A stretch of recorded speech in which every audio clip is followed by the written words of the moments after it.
Hai semua, hari ni kita teruskan dengan chapter ketiga sampai chapter kelima, keempat atau lima lah. Teruskan membaca novel Sunan Cinta Nang Sakti karya Ramli Awang Mursyid. Chapter 3. Di puncak kubu Sumatera, masa pun bergulir, malam kian beranjak, bulan terang di cakrawala. Ratna rebah bersama pedang pendek yang masih erat dalam genggaman. Seluruh pergerakannya terkaku. Gimbara beserta bala tentera kejahatan secara tiba-tiba saja terpojok ke tanah. Terdapat di kalangan mereka yang terguring limpang akibat kebejatan urat-urat darah. Mereka kelihatan terpinga-pinga dan keliru. Ibarat baru jaga daripada lena dalam aturan igawan yang tidak bermimpi. Masing-masing kelelahan seolah baru sahaja pulang dari mengharungi kebara yang panjang, yang teramat jauh sekali dari dunia nyata. Apa yang berlaku? Ratna cuba bangkit berdiri, tapi terpojok semula ke tanah. Gimbara menjerit nyaring. Bala tentera kejahatan turut berteriak, umpama sahutan anjing-anjing hutan yang bersenandung sebuah tangisan yang sangat memilukan. Ratna melingkarkan pandangan, kosong. Terlupa sejenak apa yang berlaku sebelum itu. Lambat-lambat, sang ratu terus bangkit. Terkata-kata kedua lututnya menongkah tubuh. Otaknya terasa berpusing. Terlihat puing-puing di hadapan mata dalam sifat berbinar-binar. Kawasan berluka yang telah disiang itu cuma sekadar diterangi beberapa batang jamu. Dia terlihat mayat Aminah. Gimbara beserta bala tentera kejahatan masih terpekik terlolong seperti anjing meraung dalam tangisan. Terguring limpa bagaikan kesurupan kejahatan sendiri. Demi saja melihat Aminah, ingatan Ratna berangsur pulih. Wajahnya turut berubah. Terbayang pada mata fikiran kejadian terakhir sebelum itu. Ketika dia hendak membunuh Saifuddin, tidak sewenang-wenang penglihatannya menjadi gelap. Kemudian tidak sedarkan diri. Terjaga sahaja semua dalam kebejatan. Hatta Gimbara dan bala tentera kejahatan pun berperlakuan pelik. Sebenarnya memperlihatkan siapa sebenarnya makhluk-makhluk ini di dunia manusia. Selanjut Ratna pun bertempik keras. Tempikan itu sekaligus meningkas seraya memukul lolongan Gimbara serta makhluk-makhluk kejadian. Mereka baru tersedar secara beransur-ansur. Ingatan tersebut sebelum ini kembali ke sarang tempurung masing-masing. Yang paling menakutkan tak kala menyaksikan kemungkaran Ratna. Sang ratu pun menepar ke arah Gimbara. Makhluk itu lekas berubah menjadi kepala asap hitam seraya beralih arah, menjema di hujung pondok tidak berdinding. Sebenarnya menghindari kemungkaran Ratna yang hampir menyerupai kemarahan Maharani. Yang menjadi bahanan sang ratu pula adalah beberapa ekor makhluk jadi-jadian yang diangkat menjadi bala tentera kejahatan. Walau bagaimanapun, makhluk-makhluk itu amat mengecewakan sang ratu. Harus dihantar segera ke alam kematian. Ratna merodok perut mereka. Terdapat juga yang dikelar di rengkungan. Makhluk jadi-jadian itu pun tumbang berbahan, mengelupup ke tanah sebelum berubah menjadi bentuk asal mereka, iaitu mondok. Si tikus yang berbulu hitam gemitam. "Hentikan sang ratu, hentikan!" Gimbara memekik. Ratna menoleh. Sinar matanya di sebalik hijab wajah itu kelihatan galak lagi buas. Kalau dihabisi nyawa mereka, siapa lagi bala tentera kita yang tersisa?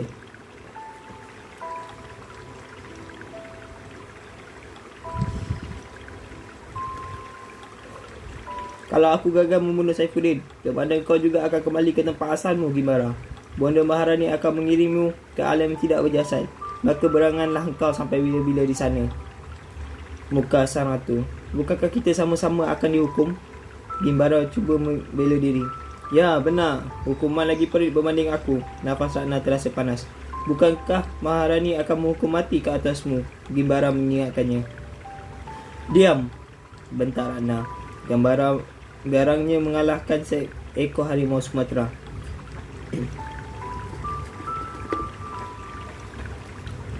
Gimbara kesamparan ditengking sedemikian rupa. Kemudian Gimbara pun menghampiri makhluk-makhluk jadian lalu dikerah supaya segera bangkit. Mereka kelihatan memondokkan diri selayaknya tikus-tikus hitam, gemitam asal usul kejadian. Hanya menurut perintah tanpa berakal. "Pergi, cari Saifuddin di berluka," perintah Gimbara dengan tegas. Ratna merengus kencang. Bala tentera dibiarkan bertemperan menyusup ke dalam bukas secara berkelompok, siaga dengan senjata masing-masing.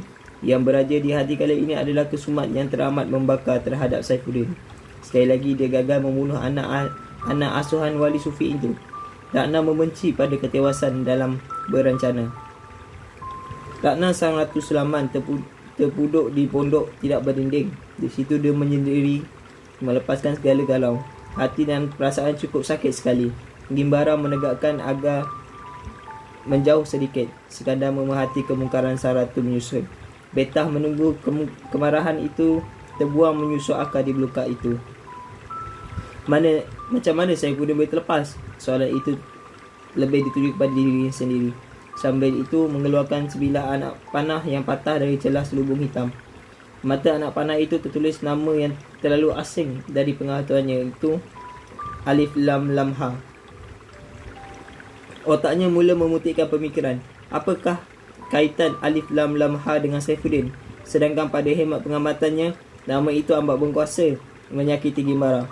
Satu-satunya makhluk yang menjemur di yang dijemurkan Maharani ke dunia manusia, yang memiliki kekebalan sangat ampuh pada senjata biasa. Apa yang sedang Ratu fikirkan kali ini? Gimbara cuba mencetuskan harmoni. Apakah makna tulisan ini, wahai Gimbara? Tanya Ratna. Sihir pengampuh, sahut Gimbara teragak-agak. Lebih ampuh berbanding kuasa milik Bonda Maharani? Soal itu pernah diajukan. Gimbara diam dan enggan berterus terang. Tidak mahu sang ratu terpengaruh. Wahal dipercayai itulah kesaktian yang diamalkan Saifuddin. Satu ilmu paling tinggi kemuliaan darjatnya berbanding seluruh manusia, seluruh makhluk. Apa sebenarnya yang cuba engkau rahsiakan, Gimbara? Tegas Ratna bertanya. Tidak apa yang aku cuba sembunyikan, wahai ratu, Gimbara membalas. Lalu, kenapa engkau tidak menjawab soalanku? Marah sang ratu. Bukankah aku telah menjawabnya di sini, juga di Bahtera tempoh hari? Jawapan itu masih tidak dipenuhi, sepenuhnya diberikan, pekik Ratna.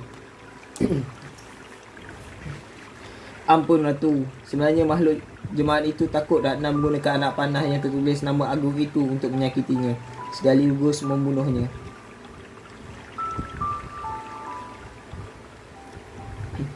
Diam, sepi seketika. Kini tinggal berdua sahaja di sini. Makhluk jadi-jadian yang lain sudah bertebaran ke seluruh pelosok belukar mencari Saifuddin. Belum ada yang tampil membawa sebarang kabar. Maka terpuduklah kedua makhluk ini, manusia dan bersubahatnya dari alam gaib yang hadir dalam bentuk berjasad. Meraungi kekecewaan yang baru sebentar tadi dia melandai mereka. Kehilangan Saifuddin cukup memberi kesan terburuk. Kemungkaran Maharani amat ditakuti, menghantui mereka dalam bayangan. Ratna melihat Aminah yang sudah tidak bernyawa, mati dalam keadaan tertiarap dan bertongkat dagu di atas tanah. Sekaligus memperlihatkan rupa bentuk yang sangat mengharukan. Sangka Ratna kematian Aminah akan turut membunuh Saifuddin. Namun semua itu menjadi sia-sia belaka. Malah Saifuddin lenyap dan menghilang begitu saja. Selanjut Ratna pun bangkit dari kepudukannya, seraya menunduki mayat Aminah yang mulai mereput. Wajah Aminah diamat-amati, perubahan yang sangat ketara apabila kematian menerjah. Anggun pun turut diragut. Tiada kecantikan yang kekal. Kematian itu akan membunuh segala-galanya termasuk jasad. Kenapa Saifuddin menyukai Aminah? Tidakkah Saifuddin tahu siapa sebenarnya diri Aminah? Keluh Ratna, terkandung rasa kecewa dalam nada pertuturannya. Tangisan Saifuddin menyaksikan kematian Aminah amat terasa membahangi rasa cemburunya. Lelaki itu sanggup mati-matian hendak menyelamatkan Aminah. Wahal Aminah ini bukanlah siapa-siapa, hanya penyamar yang dikerah mengikut alur rencana sendiri untuk memerangkap Saifuddin, sekaligus memacakkan impian untuk menewaskan wali sufi. Tujuannya hanya satu, menumbangkan Aceh. Dia tanah rencong itu berada di bawah cengkaman jajahan Maharani. Gimbara membisu, seperti lidah yang bercabang itu dikerat-kerat. Katakanlah sesuatu yang aku tidak tahu, Gimbara. Gimbara terus mendiamkan diri. Makhluk itu kelihatan gelisah. Bercerita atau aku bunuh kau, ancam Ratna. Ratna menggenggam anak panah yang terukir nama Alif Lam Lam Ha. Sebenarnya Saifuddin menyintaimu, Ratu, kata Gimbara. Ratna terkesima. Mata hitam tampak tidak keruan aku geraknya. Ingatlah pesan Maharani. Usah sesekali terjebak dalam cinta, kerana ia akan membinasakanmu, Ratu. Gimbara memberi nasihat. Tutur Gimbara kedengaran jujur kali ini. Tiada mengandungi bongkak dalam nada baik ucapannya. Wahal makhluk ini terkenal dengan kesombongannya. Pembelanya pun akan dimakan sedikit demi sedikit hingga suatu hari kelak. Dia menjadi tuan di dalam diri manusia itu sendiri.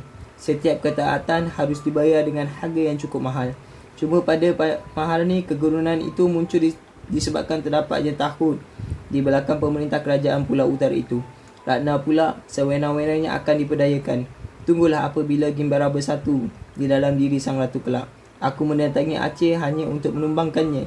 Sesekali tidak akan menyertai sesiapa. Saifuddin pun akan aku singkirkan. Ratna mengeluh berat. Gimbara mengekeh halus. Makhluk itu tahu bahawa sang ratu memang sudah jatuh cinta pada Saifuddin. Kalau tidak, masakan sang ratu teragak-agak hendak membunuh Saifuddin dalam kejadian sebelum ini. Mencintai bermakna mati. Itu hukum Maharani. Kumpulan orang kenik menyembunyikan ketiga-tiga lelaki tawanan itu di sebuah tempat rahsia.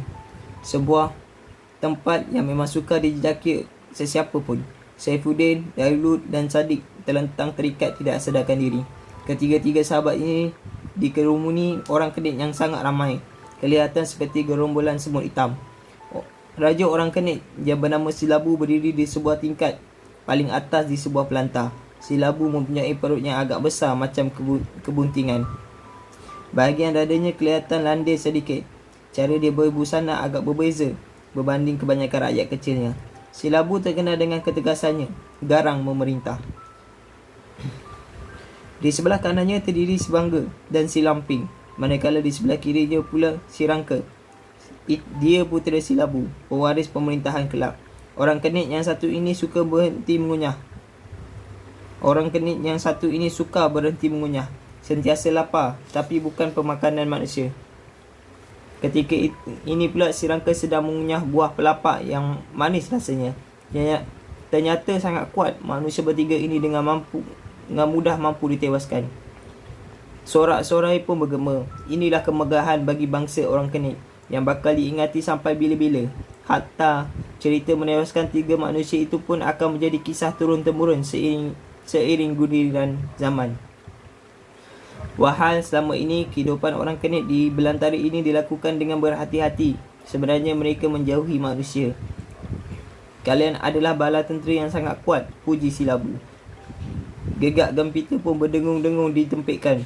Si Bangga mendekati Silabu lantas membisikkan sesuatu. Silabu terangguk-angguk. Bertenang, diam. Silabu menjuling kedua-dua tangannya. Menurut si Bangga, masih terdapat musuh di luar sana. Kalian harus berwaspada. Berjaga-jagalah dalam siaga. Silabu memberi pesan berharga sekaligus memerintah. Kebingaran serta-merta surut. Kehingaran dibungkus sunyi secara mendadak. Bergerak sekarang, hati-hati. Silabu memberi arahan. Maka rakyat orang kenik pun menyelinap ke tempat arah bersenjatanya batang-batang lembing, runcing batu, merupakan parang dan pisau. Terdapat juga di kalangan mereka yang mengawali Saifuddin, Dailut dan Sadiq di tempat ini.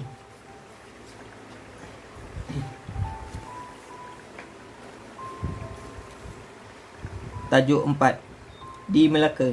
Fon Sailam, antara pedagang terawal Cina di tanah berdaulat ini sekitar 120 purnama nan lalu. Bersusul galuh dari tanah besar Cina daripada kelompok jelatah di Senati Ming. Bapanya seorang tabib istana. Atas saranan bapanya, maka dia disuruh mengikuti pelayaran seorang Laksmana ke sebelah tenggara ini seawal berusia 20-an lagi.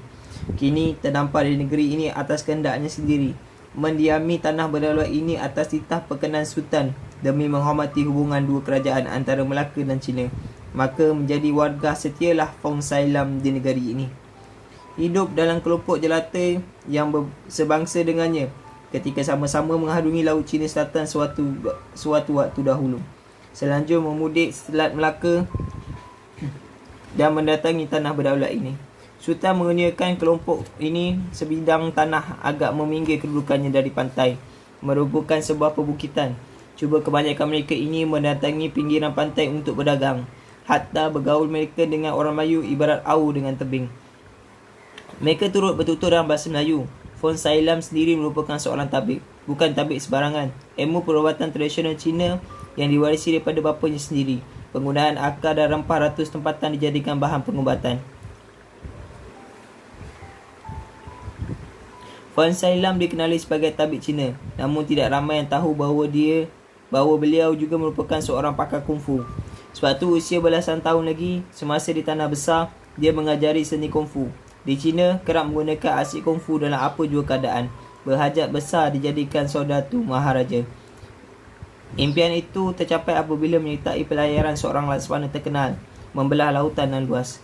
Namun, perjalanan hidup Fong Sai Lam di Tanah Melayu ini, biarpun waktu telah bergulir silih siang dan malam, dia tetap betah di negeri ini. Fong Sai Lam sangat rajin berusaha. Cuma belum bertemu jodoh lagi. Dia tampak ramah tamah, namun agak keberatan untuk kahwin. Sama ada di kalangan anak-anak gadis sebangsa dengannya, mahupun dengan mana-mana perempuan tempatan. Fong Sai Lam sendiri sibukkan diri dengan urusan perniagaannya sendiri.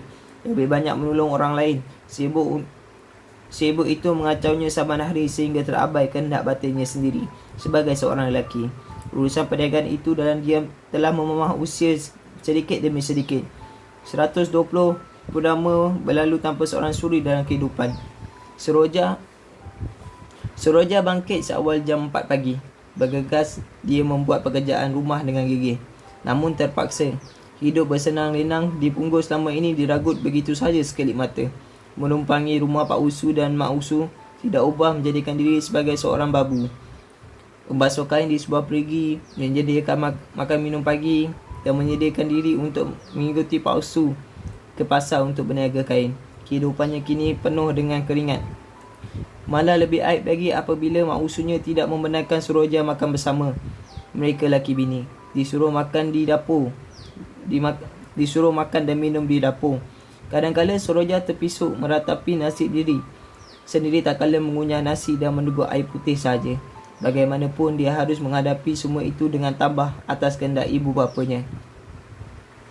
Sambil itu, Suroja mengharapkan Megat datang ke negeri ini untuk membawanya pulang sebagai seorang suri. Suroja sanggup bersabar, biarpun menderita sedikit untuk memacu impian penuh kebahagiaan pada hari-hari mendatang.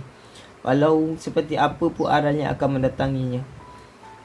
Siang itu dibebani dengan pekerjaan di pasar dan di rumah. Malam pula diharungi dengan pelbagai igawan. Tidurnya tidak mencukupi. Tenaga kian mengendur. Akhirnya Suroja ditimpa sakit. Batinnya berteriak melagau-lagau. Mencari nyata hanya suara bingit Mak Usu saja yang hingar-bingar. Pak Usu pula macam orang Palu. Diam sahaja tanpa berani meningkah pelakon isterinya. Kalau bersuara pun sekadar berhenti di halkum kerana Mak Usu tampak lebih berkuasa dalam urusan rumah tangga mereka. Suatu pagi yang hening, tak kala matahari mula naik di ufuk, Suroja mengikuti Pak Usu menyusuri pantai menuju ke pasar. Lelaki yang semakin digulir usia itu terhenti di tepian pantai, melihat-lihat ke arah lautan, atau lebih tepat lagi ke arah matahari bangkit. Di situ Pak Usu termenung jauh sekali lamunannya sehingga tidak mengendahkan kehadiran Suroja di belakangnya. Lelaki dipanggil Pak Usu itu mengeluh berat berulang-ulang kali.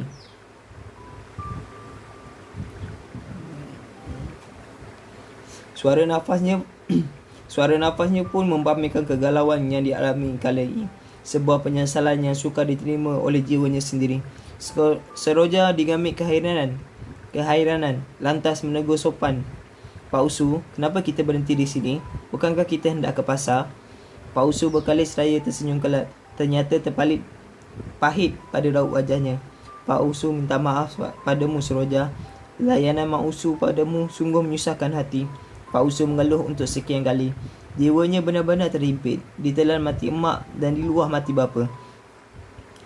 Lantas tanpa bacullah dia sebagai seorang pemimpin keluarga. Suroja diam membisu. Sengaja menyimpan suaranya di sebalik lidah. Wajahnya tertunduk, mewakili seluruh raga yang terpunduk kali ini. Pengakuan Pak Usu membuatkan dia dalam keadaan serba salah. Semoga kesabaran ini berjaya diraih. Dari hujung pandang, di kejauhan dari sebalik sebuah belukar, Fong Sai Lam muncul seorang diri, menggendong sebungkus barangan. Mula mengijak butiran pasir. Laluannya terpaksa menuju ke arah Seroja dan Pak Usunya kali ini. Terus terang, Pak Usu belum berani menyuruhnya pulang ke Pugur Seroja. Kelak berburuk sangka keluarga di sana. Matahari naik setegak lagi. Biasan di permukaan laut mulai terasa bahang. Maafkan Pak Usu Seroja, kalau Pak Usu lagi. Seroja tetap bertahan dalam diam. Dia terpaksa menyimpan dahulu kata rasa hatinya. Salam sejahtera, Fon Salam menegur dengan penuh adab. Terbungkas Pak Usu dan Seroja mendengar teguran tersebut. Ada yang perlu aku bantu? Fon Salam bertanya. Tutur bahasa Melayu Fon Salam sangat mengkagumi. Sapaan si anak dagang itu diwarnai dengan seulas senyuman tulus ikhlas. Wajahnya tampak jernih meskipun diwarnai kesepian yang sangat panjang. Tidak gagau bertanya itu. Dan ini apabila menyedari kedua-dua orang Melayu itu kelihatan agak terperanjat. Terima kasih Tuan Tabib, kami baik-baik saja, sahut Pak Usu. Seroja mengiyakan cuma terpamer kebohongan pada raut wajahnya. Ya, baik kalau begitu. Biarlah aku bergerak sekarang. Sebentar lagi pasar akan mulai riuh. Fon Salam menganggukkan kepala dan menggenggam kedua telapak tangan seperti mengumpal pelubuk seraya diletakkan di atas dada dan digerakkan 2-3 kali. Isyarat itu merupakan budaya adab orang-orang Cina di tanah airnya. Baik Tuan Tabib, sekejap lagi kami akan menyusul, ujar Pak Usu. Fon Salam mula mengatur langkah, melekukkan tapak mengijak pasir.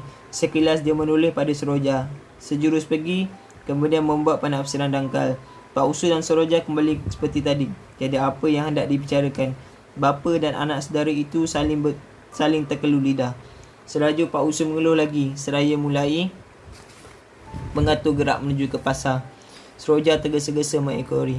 Maafkan Pak Usu, Seroja, kata Pak Usu tanpa berkalih. Seroja sekadar mengangguk kecil, memahami tapi tidak mengerti sepenuhnya. Di Punggur, Tanah Melayu. Dua beranak ini berlokek ke Selat Melaka, mengail ikan dalam kawasan negeri ujung tanah. Matahari terasa membahang. Itu hanyalah permainan laut yang saling bersahabat dengan suasana persekitaran. Nelayan kecil seperti Jalis dan Megat sudah terbiasa meratapi langit membiru.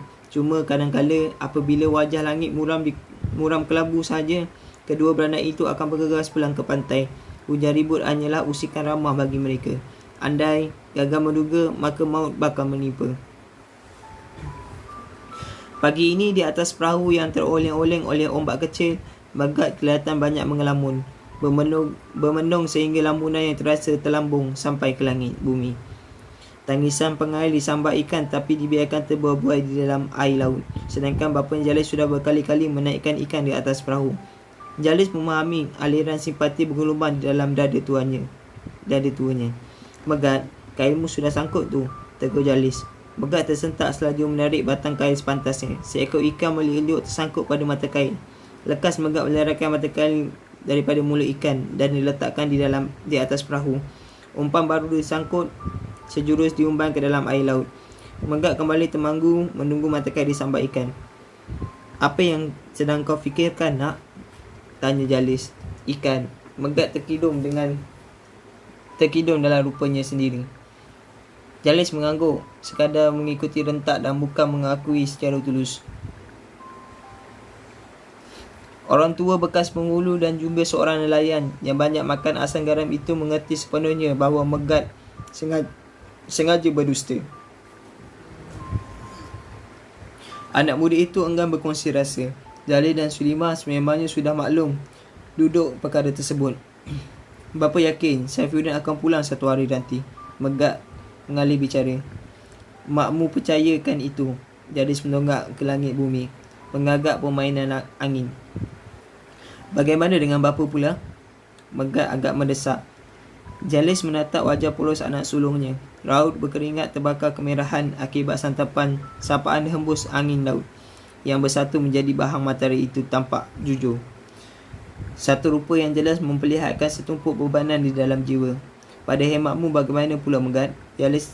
Giliran Jalis pula berkali kata. Aku yakin Saifuddin akan pulang. Megat turut percaya tentang hal itu. Alhamdulillah, sambut Jalis. Bapa, Megat seperti mendesak lagi, mendambakan satu jawapan. Bapa selalu berdoa, menggalakkan kehilangan Saifuddin hanyalah ibarat setinggi-tinggi terbang bangau. Megat, Jalis menyimpan keluhan beratnya di lengkungan. Tidak sewenang-wenang mata kaya Jalis diregut seekor ikan. Orang itu pantas menyentaknya. Seekor ikan meliuk lentok terbuai-buai. Mata kail yang menyangkut di mulut ikan segera dilepaskan. Kemudian Jalis mematikan ikan itu tidaklah sebesar mana, hanya sebesar telapak tangan. Megat teralih perhatiannya. Jarang sekali bapanya menatap seekor ikan sedemikian rupa. Satu perlakuan pelik pada tafsirannya. Mulut ikan itu tercungap-cungap. Kemudian orang tua itu memperkatakan sesuatu. Sekilas Jalis tersenyum lantas meletakkan semula ikan itu ke dalam air laut. Namun masih dalam pegangannya. Dan demi sahaja ikan itu bersatu dengan air laut, maka terbitlah satu tenaga baru, meronta-ronta dan melepaskan diri. Jalis merungkaikan genggamannya. Ikan itu pun terus menjundam, berenang jauh menjauhi perahu. Mari kita pulang, Megat, kata Jalis kemudian.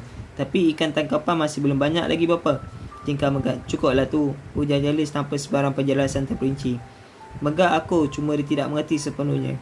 Kemudian lekas dia menarik semula batang kail. Dia letakkan di atas perahu. Begitu juga dengan Jalis. Selaju kemudian kedua beranak ini pun berkayuh menuju ke pinggiran pantai. Bapa, kenapa ikan tadi dilepaskan semula ke dalam laut? Bukankah itu menolak rezeki namanya? Teguh Megat setelah agak lama menimbang persoalan di hati. Ikan itu belum cukup besar lagi, Megat. Biarkanlah ia pulang semula, jawab Jalis. Oh, Megat mula mengerti. Cuma ini bersangkutan dengan Saifuddin. Mereka diam lagi. Gigi berkayu dengan sekuat tenaga. Bapa juga selalu mendoakanmu, Megat. Berdoa agar engkau bahagia, kata Jalis. Megat terpempam. Jauh dari dasar jiwa, dia lekas mengaminkan doa itu.